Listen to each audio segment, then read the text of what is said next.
En otro lugar del mundo, en México, se tomaron medidas extremas a causa de la contaminación ambiental que por estos días golpea a la capital del país. El tránsito fue restringido considerablemente y se harán rigurosos controles a la industria en un plan de varias fases para superar la emergencia ambiental. En cuanto se decrete la contingencia ambiental en cualquiera de sus fases, los vehículos automotrices, el sector industrial y de servicios también tendrán restricciones.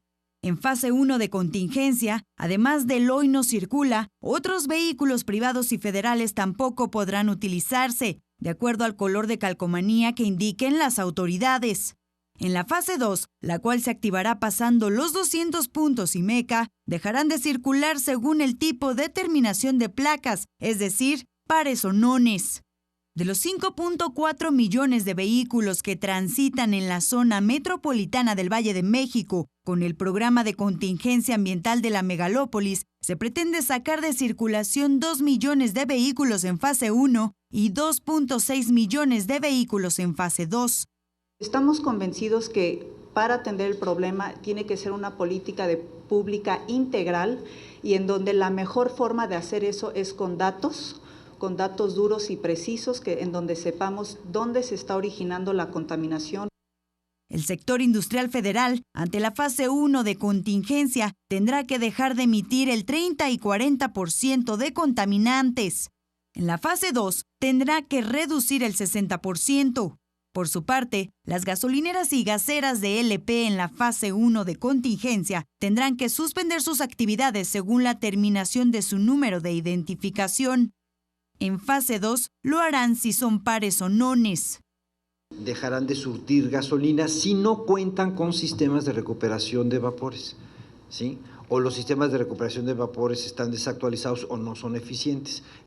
Por su parte, la Secretaría de Salud se encargará de determinar cuáles son los niveles de contaminación que más problemas causan a la población, según estándares mundiales. Con uno, Melina Ochoa. Bien, y para poner en contexto esta noticia, veamos un poco los antecedentes que llevaron a México a tomar esta decisión. El pasado 14 de marzo, Ciudad de México emitió su primera alerta por contaminación en 13 años, tan solo unos días después de que la ciudad registrara la mejor calidad de aire en todo el año a causa de un frente frío. Sin embargo, el viento dejó de soplar, las temperaturas se elevaron y en unas horas el nivel de ozono rebasó los 203 puntos del índice metropolitano de la calidad del aire. Por esos días, los pronósticos del clima dieron la alerta, pues las condiciones climáticas se mantendrían así por varios días, un panorama que favoreció el estancamiento de gases y material particulado en la atmósfera. Las razones para que esta situación se haya gestado es la cantidad de vehículos que circulan en la ciudad, 4,7 millones, el doble que en el 2002 cuando se presentó la misma emergencia. La Comisión Ambiental de la Megalópolis, el organismo que vigila el nivel de contaminación de la capital y su área urbana, afirma que los automóviles son responsables del 87% de los precursores de ozono en la región. Bien, pues para entender esta situación mexicana recibimos a esta hora a Luisa Fernanda Lema, ingeniera forestal y magíster en gestión ambiental de la Universidad de Yale. Bienvenida, buenas noches. Muchas gracias, Paula, buenas noches. Pues mire, México es un país que desde hace mucho tiempo viene luchando con estos altos índices de contaminación. Hay unas cifras, voy a repasarlas rápidamente, que hablan de que en 2011 hubo solo 124 días de aire de buena calidad. En 2014, la alta concentración de ozono hizo que se decretara una precontingencia ambiental que duró 3 días. El año pasado hubo 7 precontingencias ambientales y ahora estamos ante esta decisión. Le quiero preguntar si el único gran culpable de estas cifras, de estos datos y de lo que está pasando es el parque automotor. No es el único, pero definitivamente sí es el más grande. Ahora, el parque automotor está respondiendo a otras variables. Los carros no existen si no hay personas que los compran. Y cada vez esa población mexicana está teniendo más capacidad adquisitiva, entonces pueden adquirir carros más fácilmente y cada vez son más. El distrito y esa megalópolis, toda esa conurbación tiene muchísimos habitantes y no le han puesto un límite al crecimiento. Entonces, evidentemente, en la medida en que vas teniendo más carros, que están teniendo más o menos las mismas tecnologías de combustión, sí. No son carros híbridos, no son carros eléctricos, pues sí, ese parque automotor va a ser el principal causante de la contaminación. Pero Luisa Fernanda, expliquemos un poco qué es lo que pasa con esos gases que emiten los vehículos para que la gente entienda un poco más por qué contaminan tanto, ¿se evaporan, no se evaporan, dónde se quedan? Pues los gases se quedan en el aire, hay unos más estables que otros. de la combustión salen muchísimos gases. Del colegio, si nos acordamos, pues uno de ellos es el dióxido de carbono, el CO2, pero salen además muchos otros. Salen gases que son muy contaminantes, que tienen unos contenidos de nitratos, sale material particulado, además no solamente salen gases, salen partículas menuditas que también son tan pequeñas que las respiramos y que también hacen parte de la contaminación. Y además, que es el caso particular de este problema y de esta emergencia que sacaron en México, esos gases que están en el aire pueden reaccionar.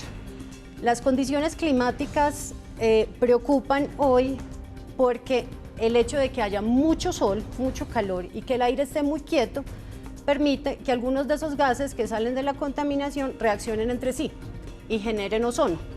El ozono, nosotros en el imaginario pensamos que siempre es bueno porque estamos cuidando la capa de ozono, pero resulta que cuando el ozono está bajito en la Tierra no es tan bueno.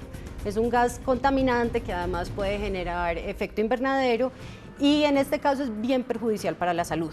Entonces, ese gas, que es un efecto secundario de la contaminación, es el que detona la alerta. Muy bien. Ante una crisis como esta que estamos viendo, que están viviendo los mexicanos, pues digamos que el transporte público cobra una importancia grandísima. ¿Qué sabemos del transporte público en México? ¿Qué tan efectivo es?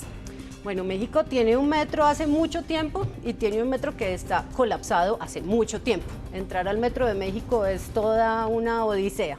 México vino a Bogotá y copió el sistema Transmilenio y además tiene un sistema de bicicletas públicas. Entonces, en los últimos años México sí ha hecho un esfuerzo por mejorar su sistema integrado de transporte público. Sin embargo, es tanta la gente que el avance en el sistema de transporte público no va a la par con el crecimiento poblacional y con el aumento de la capacidad adquisitiva.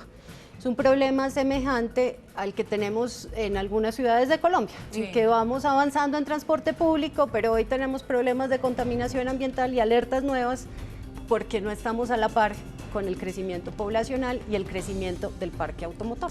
La corrupción es otro de los puntos que en México están denunciando bastante porque dicen que esos centros donde se hace esa emisión de gases, pues la gente les da una mordidita, como dicen los mexicanos, que está entre los 500 y 1.500 pesos, que eso sí, la conversión no me falla, está más o menos entre los 28 a 83 dólares, que no es una cifra muy alta, que todo el mundo podría dar de mordidita para que le den el certificado sin saber si el carro está bien, si no está bien, cómo combatirla. En este momento lo que están diciendo muchas entidades mexicanas es que incluso deberían no solo endurecer las sanciones a estos centros, sino que pagaran con cárcel. ¿Eso podría ser una solución?